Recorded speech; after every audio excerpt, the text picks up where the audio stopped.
En Proverbios 6:2,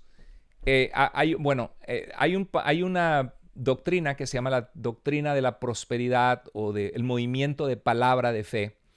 Y muchos de ustedes vienen de iglesias donde, o quizás aún si eres pastor, estás en una iglesia o has estado acostumbrado en tu vida de cristiano a declarar que en momentos de necesidad tú oras a Dios y tú dices, Dios, por favor concédeme esto y lo declaro hecho en el nombre de Jesús, declaramos sanidad. Pero sabes que si yo te preguntara, dime un versículo en la Biblia o una historia de la Biblia o una enseñanza de la palabra de Dios donde nos enseña que los cristianos debemos declarar en fe las cosas que deseamos hechas o las peticiones que tenemos a Dios que debemos declararlas en fe. La realidad es que no vas a encontrar ningún versículo bíblico. Para algunos se rascan la cabeza y dicen, pero ¿cómo es posible si toda mi vida he practicado esto? He escuchado a mi pastor, he escuchado a mis papás, a la gente alrededor mío que declaran o que decretan, pero en realidad no viene en la Biblia. Lo que Jesús nos enseñó es a orar al Padre. Y acuérdate que el Padre nuestro dice, hágase tu voluntad. Y dice, venga tu reino. No es, hágase mi voluntad porque lo declaro, ¿no? Entonces esto surgió en 1970 con un predicador que se llamaba Kenneth Hagin en Oklahoma, en Estados Unidos. Y de él se expandió al mundo entero. Y él lo sacó de un maestro que escribía panfletos y libros que se llamaba E.W. Kenyon. Y E.W. Kenyon estudió en una escuela en Boston, Massachusetts, que tenía falsa doctrina, una secta fundada por Mary Baker Eddy llamada Ciencia Cristiana, y una ideología llamada pensamiento positivo, como el libro del secreto, creo que es un libro muy popular en nuestros tiempos, que lo que uno piensa, uno visualiza, uno llama. Pero eso no es Biblia, eso es conceptos esotéricos, mundanos, que no son bíblicos. Entonces, esto es lo que llegó hasta nuestro cristianismo y hoy tienes a mucha gente declarando. Entonces, por ejemplo, hay predicadores que escuchas, en Estados Unidos fue muy famoso, por ejemplo, Hagin se llama, perdón que se me borró el nombre, pero Kenneth Copeland, por ejemplo, Kenneth Hagin es otro, pero no, Benny Hinn, que tumbaba a las personas y escribió un libro, Buenos días, Espíritu Santo. Benny Hinn era una persona muy conocida por enseñar que Dios nos hizo a su imagen y nosotros, así como Dios dijo, sea la luz, nosotros tenemos el poder con nuestras palabras, supuestamente, de crear las cosas, porque somos hechos a la imagen de Dios. Pero Génesis 1:26, cuando dice que somos hechos a la imagen de Dios, no está hablando que nosotros somos dioses, que nosotros podemos declarar cosas, ¿no? Por cierto, hay un pasaje que Jesús cita en Juan que dice, dioses son, y están hablando del Salmo 82, hablando de los jueces que hacían una función de Dios de juzgar, pero este no es el tema.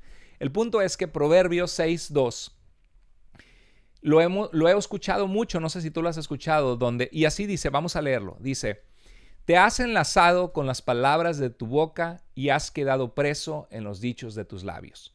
Entonces tú escuchas al predicador que ha abrazado este movimiento errado, y yo no lo digo para que tú te vuelvas una persona que criticas a todos, que criticas a tu pastor, a tu iglesia, pero sí que disciernas y digas esto no es bíblico. Y si tienes la oportunidad de enseñar en amor y con humildad, hazlo por el bien de la obra de Dios, porque la falsa doctrina siempre lastima. Y hay gente que ha declarado cosas que no han sucedido y sienten que Dios los defraudó, pero no es culpa de Dios, es culpa de la falsa doctrina que le inculcaron.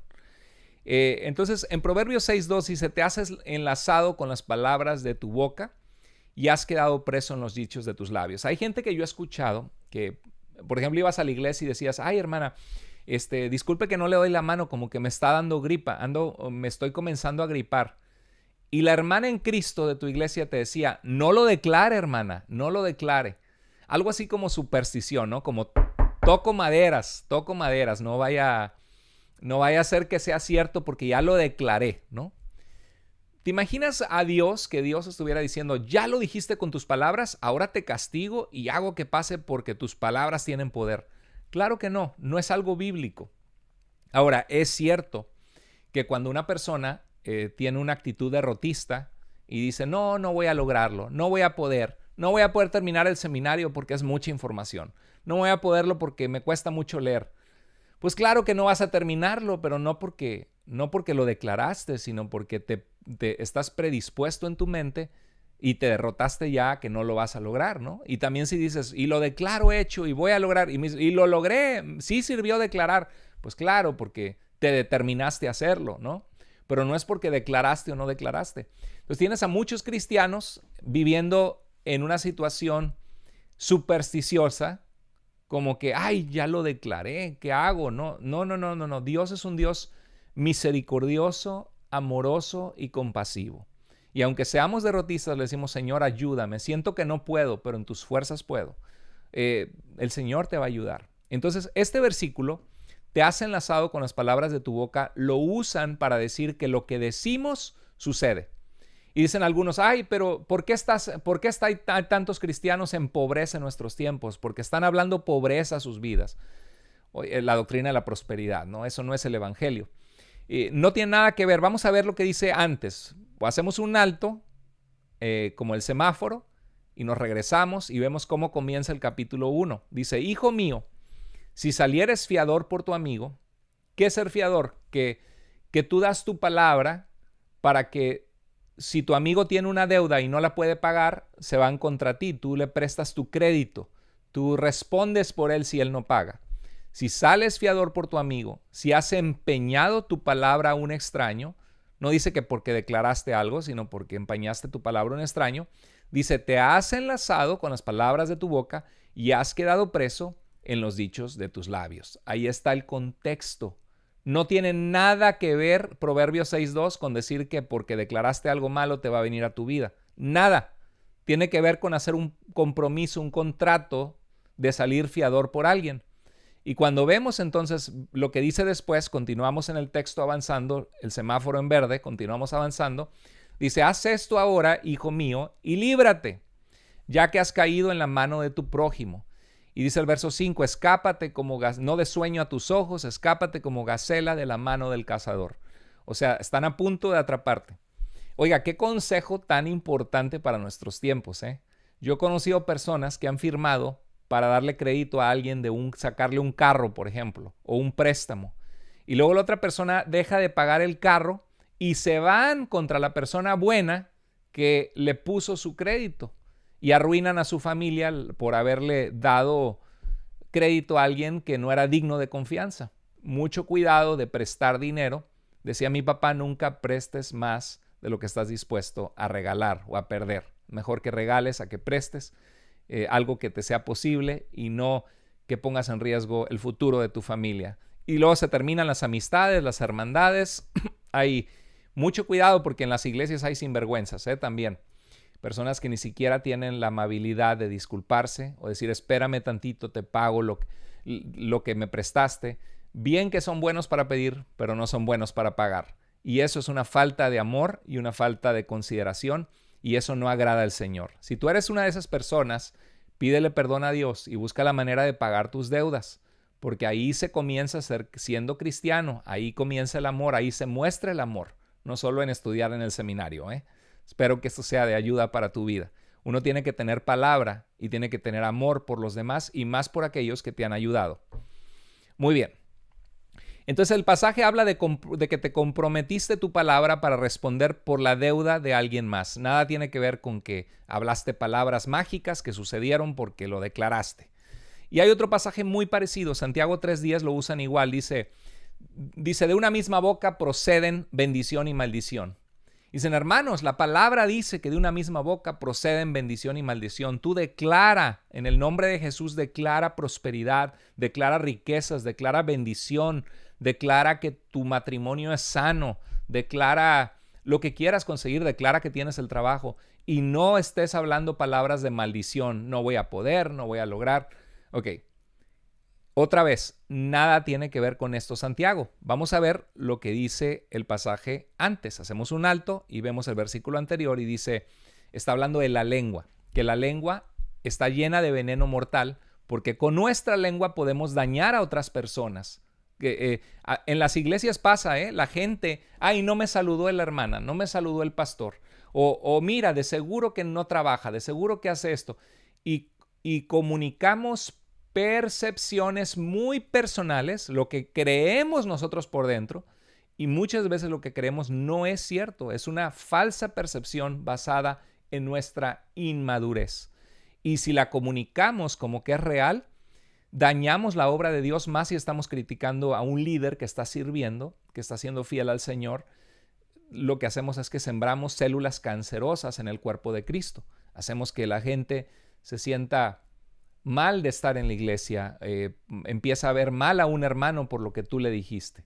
Entonces tenemos que tener mucho cuidado con eso. Dice que con ella bendecimos al Dios y Padre, con la lengua. Santiago habla del chisme, pero también habla de insultar y ofender.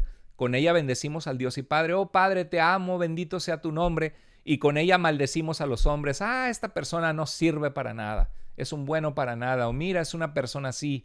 Y estamos, o tú quítate y ofendemos. Entonces dice que con la misma lengua bendecimos a Dios y maldecimos a nuestros hermanos.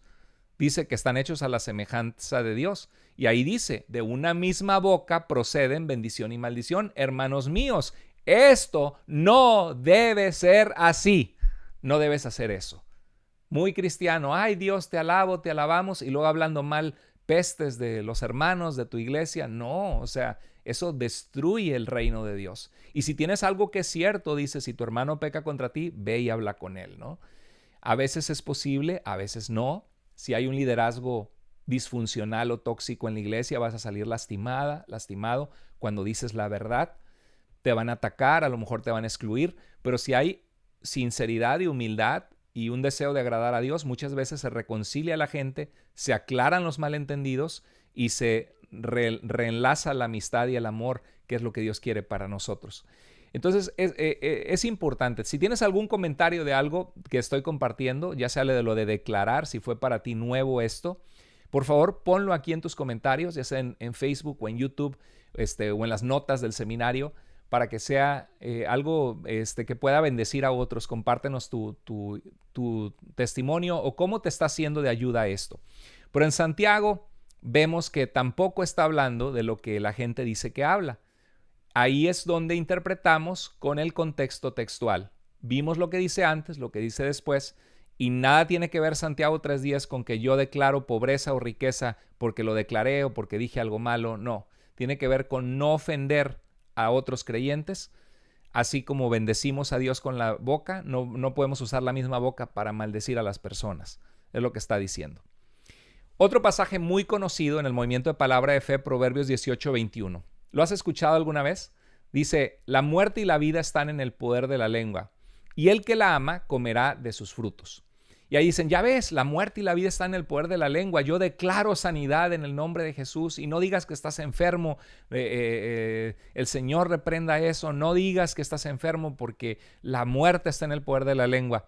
Otra vez lo ven de una forma mística, de una forma como si fuera magia, ¿no? Que ya dijiste abracadabra y va a aparecer algo, va a desaparecer porque tus labios lo pronunciaron.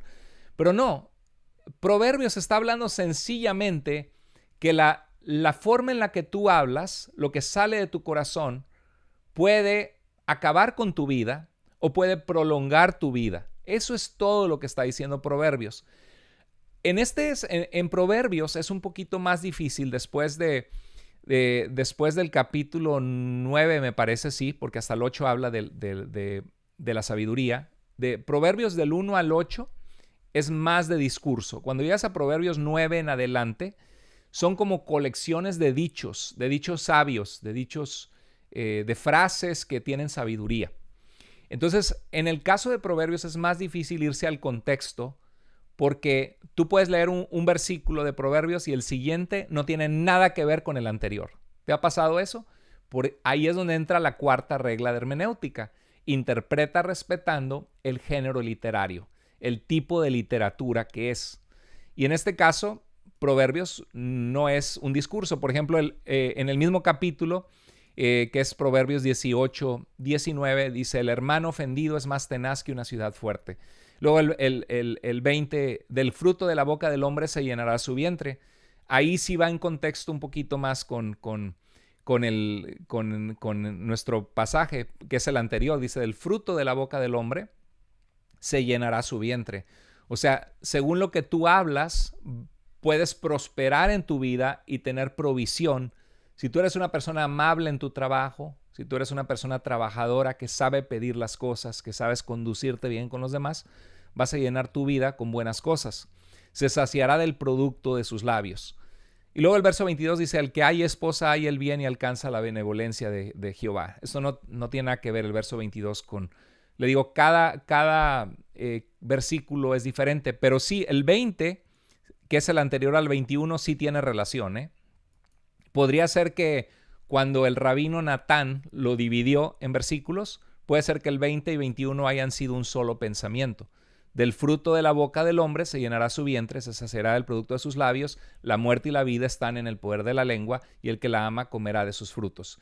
Muy probablemente así es, que el 20 y el 21 son una sola idea, pero que fue dividida en dos versículos. Quiero mostrarles unos versículos que nos pueden ayudar para entender el contexto de Proverbios 18-21. En el mismo capítulo 18, versos 6 al 7, dice, los labios del necio traen contienda. Ahí está, la vida y la muerte está en el poder de la lengua.